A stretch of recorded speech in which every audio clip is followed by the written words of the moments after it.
Oke, selamat datang semuanya. Hari ini kita bakal bongkar rahasia di balik cara menarik kekayaan, dan ini mungkin bakal beda banget dari yang kita kira selama ini. Oke, kita mulai dari sini ya. Coba deh, jujur sama diri sendiri. Pernah nggak sih ngerasa kayak gini?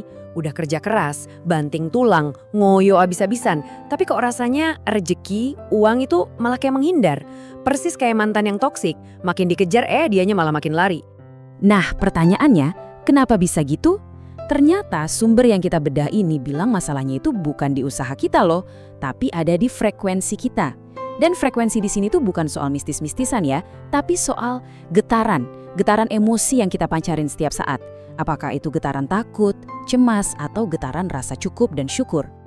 Oke, bagian pertama, kita bakal dalemi dulu kenapa mentalitas hustle atau ngoyo yang selama ini kita bangga-banggain itu seringkali malah jadi bumerang. Kenapa kita bisa merasa terjebak dalam sebuah permainan yang kayaknya sengaja dibikin buat kita kalah?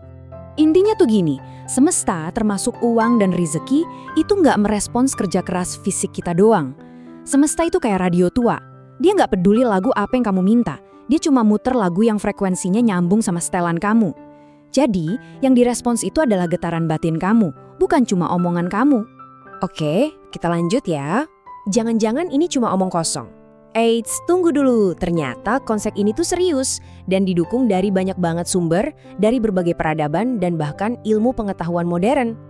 Dan yang bikin kaget, ini bukan cuma soal spiritualitas aja loh. Coba lihat deh, dari spiritualitas timur, filsafat kuno, sampai kearifan leluhur kita di Nusantara, semuanya ngomongin hal yang sama. Bahkan sains modern lewat Einstein bilang, everything is energy. Artinya, pikiran dan perasaan kita itu juga energi yang punya getaran. Semuanya nunjuk ke satu hal yang sama. Kalau mau mengubah realitas di luar, kita harus ubah dulu frekuensi di dalam. Nah, ini dia perbandingannya. Biar gampang, ibaratnya kita tuh kayak pemancar radio. Ada dua channel utama yang bisa kita pilih. Kalau kita terus-terusan nyetel di frekuensi kelangkaan, rasa takut, cemas, merasa nggak cukup, ya jangan kaget kalau yang datang malah kejadian-kejadian yang cocok sama frekuensi itu, misalnya pengeluaran dadakan. Sebaliknya, kalau kita bisa pindah channel ke frekuensi kelimpahan, rasa syukur, damai, merasa layak, peluang-peluang bagus justru datang sendiri. Oke, jadi gimana cara mainnya biar menang? Kita harus tahu dulu aturan mainnya semesta.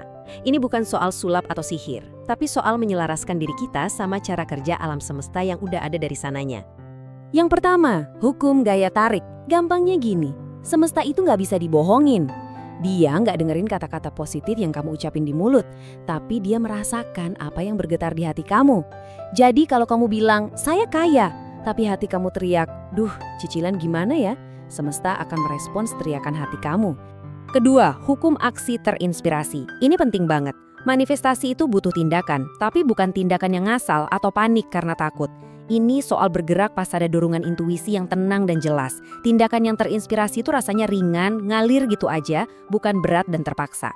Dan yang ketiga, nah ini mungkin yang paling susah buat kita lakuin. Hukum pelepasan.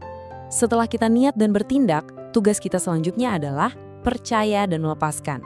Terlalu ngotot, terlalu mikirin hasilnya, nanya-nanya kapan datangnya, itu justru menciptakan energi kekurangan yang malah ngeblokir jalan rezeki itu sendiri. Oke, cukup teorinya. Sekarang kita masuk ke bagian praktisnya. Gimana cara nerapin ini semua setiap hari? Gimana caranya biar kita bisa jadi magnet rezeki? Ada 4 langkah simple tapi powerful banget yang bisa kita coba. 1.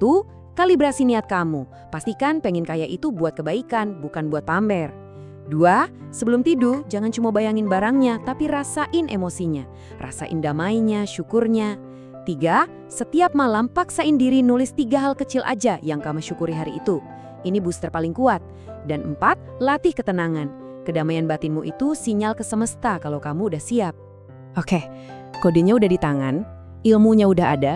Sekarang, waktunya kita kirim sinyal pertama kita ke semesta. Ini bukan cuma nonton, ini adalah saatnya beraksi. Jadi, pertanyaannya sekarang buat kamu.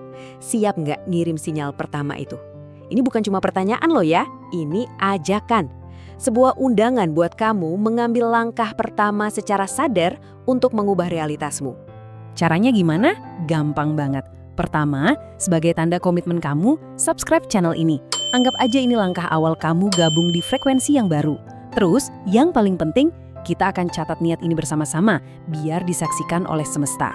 Langsung sekarang juga tulis di kolom komentar, aku siap berkelimpahan. Tulis dengan mantap. Rasain energinya pas kamu klik send. Biarin jejak digital ini jadi saksi niat kamu di hadapan semesta. Eits, tapi tunggu dulu. Setelah semua ini, jangan kira tujuannya cuma soal uang ya. Ada harta karun lain yang jauh lebih berharga di ujung perjalanan ini. Ada cerita bagus nih tentang seorang pedagang namanya Budi. Dia udah coba macam-macam cara buat kaya. Tapi akhirnya dia sadar kekayaan terbesarnya itu bukan laba dagangannya, tapi sesuatu yang lain, ketenangan hati. Jadi, ini dia intinya. Kelimpahan sejati itu bukan soal angka di rekening, tapi soal kondisi hati kita. Saat hati kita bisa tenang, damai, dan penuh syukur, justru saat itulah rezeki dan berbagai peluang bagus datang dengan sendirinya, tanpa perlu kita kejar-kejar lagi. Ketenangan hati itulah magnetnya. Ini benar-benar mengubah cara kita mandang semuanya kan? Pertanyaannya jadi bukan lagi gimana cara cari duit, tapi berubah jadi gimana caranya biar hati saya tenang. Karena saat kamu menemukan ketenangan, kelimpahan akan menemukanmu. Jadi, pikirkan hari ini, apa satu hal kecil yang bisa kamu lakukan biar jadi sedikit lebih tenang?